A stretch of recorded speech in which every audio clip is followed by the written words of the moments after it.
Guys, the title is not bait. This is seriously the most insane Infernalist setup that you can run. It has infinite mana, is almost immortal, blast maps, you can do pinnacle bosses. You can have the option of running the uncapped demon form if you want, hitting about 100 plus stacks if you can keep going through the maps fast enough. And it has complete flexibility over what spell setup to run. How does the setup work? It focuses or centers around Pyromantic Pact combined with a lot of life recoup, which we'll get to in a moment. Pyromantic Pact basically gives us no mana issues, gives us completely infinite mana. At the downside that you take self-damage, but then combined with the life recoup and this unique chest piece, that self-damage is basically healing us if you have enough life recoup along with this chest piece.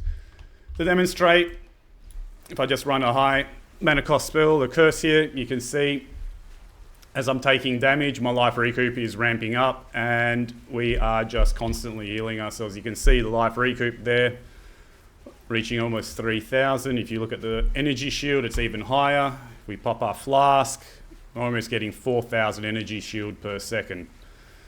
So as I said, and as you saw in the map, unless you get one shot, which does happen, but it's very rare if you're not careful, you're nearly immortal and have no mana issues. Awesome.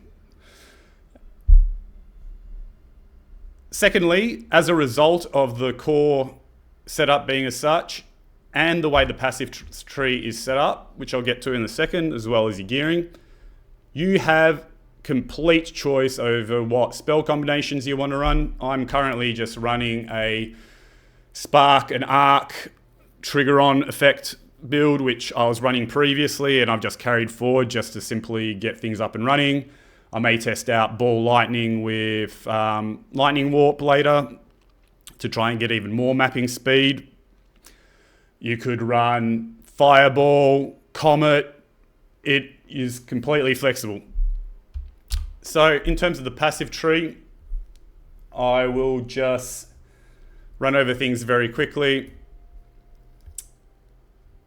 The main things you're looking for are life recoup. You can see the cluster over here, over here, over here. They're the three main ones. You are getting Hail Heart anointed on your amulet. So life recovery rate does apply to your life recoup. So that is very, very good value. Likewise, in terms of just our energy shield, you get another 20% recovery rate on your energy shield recoup. So they're two very important nodes. Beyond that, we're getting as much energy shield as we can. So these clusters along here, cluster there, cluster there, and this is just flat increases to energy shield because we don't care about the energy shield recharge or faster start because we're completely relying on our unique chest as well as our recoup for that. Beyond that, there is just crit and cast speed. So all of the crit nodes here, it's a bit hard to tell. I've got them on weapon swap.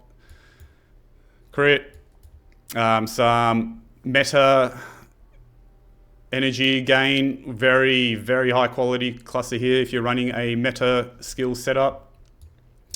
Crit. Crit there, you can kind of see it in the background there. And some cast speed, elemental damage, so this is just purely elemental damage. Sorry, there's another life recoup cluster there. Then we got our curse weapon swaps set up. And one last important thing about the passive tree is not super critical, although it's definitely helpful and it's a cheap jewel. You want to get a Olroth timeless jewel.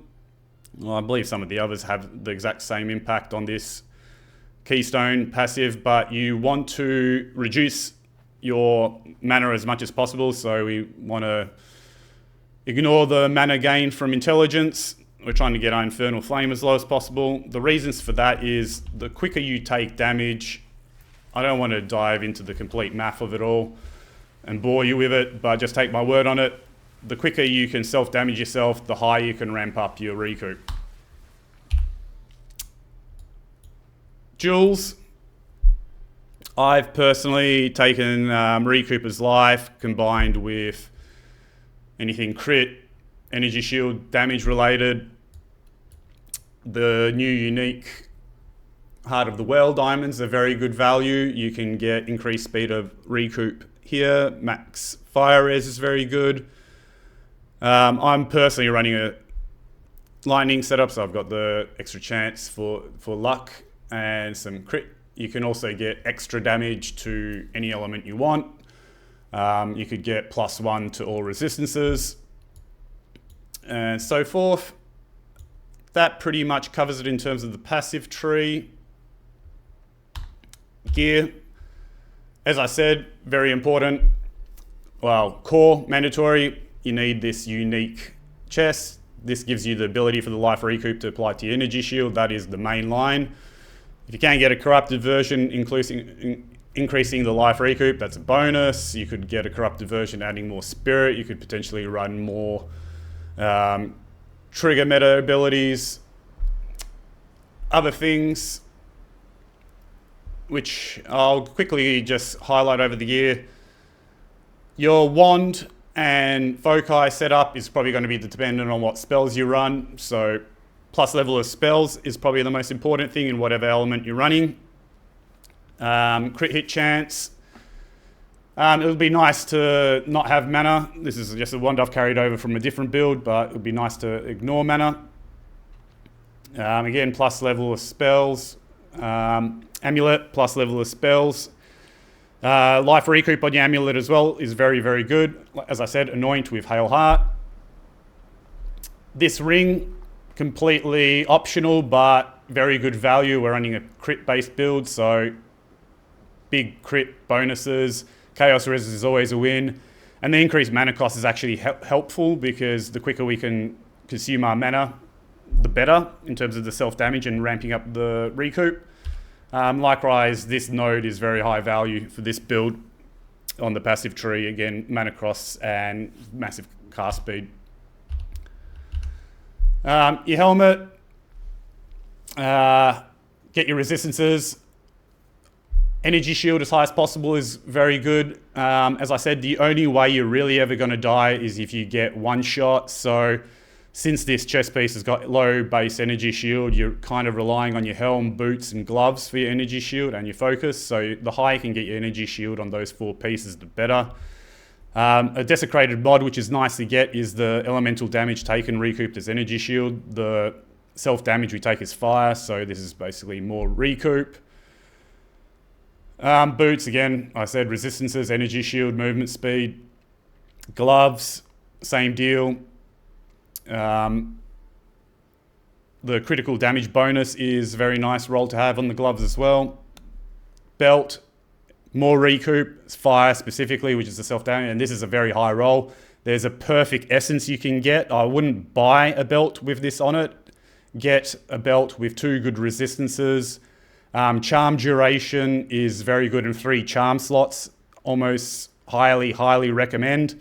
And then use the perfect essence and hope you don't override your resistances, but it's a very cheap way you can try multiple goes for just a couple of exalts in cost. Boots, one good thing to highlight is this socketable, the Soul Core for speed of recoup effects. So on our passive tree, we've got 25% speed of recoup there.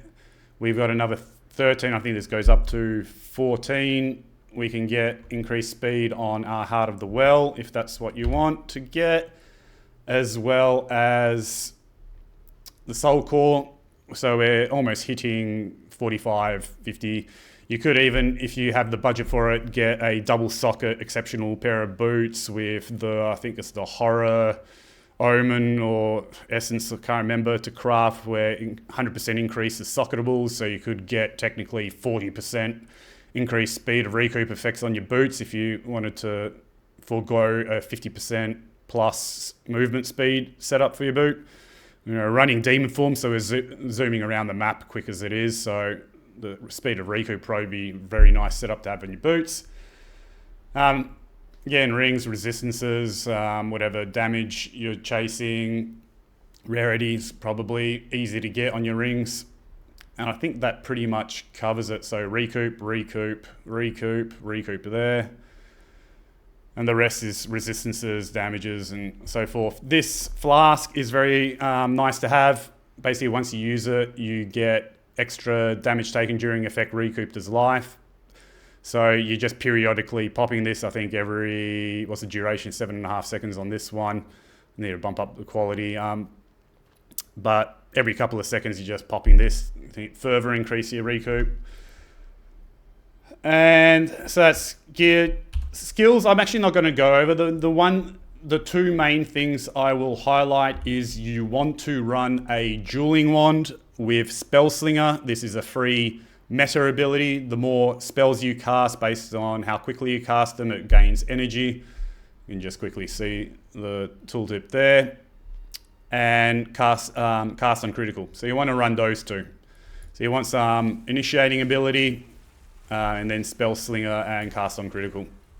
So that is the core of your skill setup. Weapon swap for the curse. In terms of what I'm running, like I said, I'm personally running Spark, Cast on Crit, and Spells, and Arc.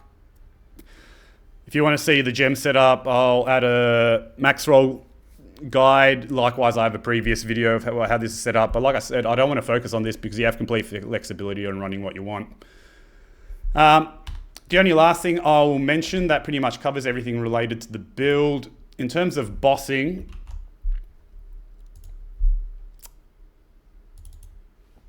one thing which helps for pinnacle bosses is what you would do is I personally on mapping run Gritting Immolation for the extra crit damage bonus. I don't run uncapped Demon Form, even though you can sustain it to relatively high levels. I just find sometimes with picking up loot, having to backtrack, it constantly spamming skills to keep your recoup up while you're moving around just slows you down, and you do enough damage as it is without needing the uncapped. But for pinnacle bosses, uncapped definitely helps. So what you do is you'd refund these 2 points, put them into uncapped, and then once you get to the boss arena, you can see this is, I think, a 100 entry cost, so what's that, tier 2 Zesht.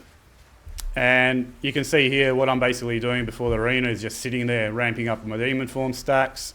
You could actually see, I popped this up before, you can get your life recovery up to, at least with the amount of life recoup I've got, about 3,500 or so. That could theoretically get you to about 200 stacks. I couldn't be bothered waiting that long. It's a bit tedious doing this, but very, very much helps for pinnacle bosses. And then you just creep your way into the arena.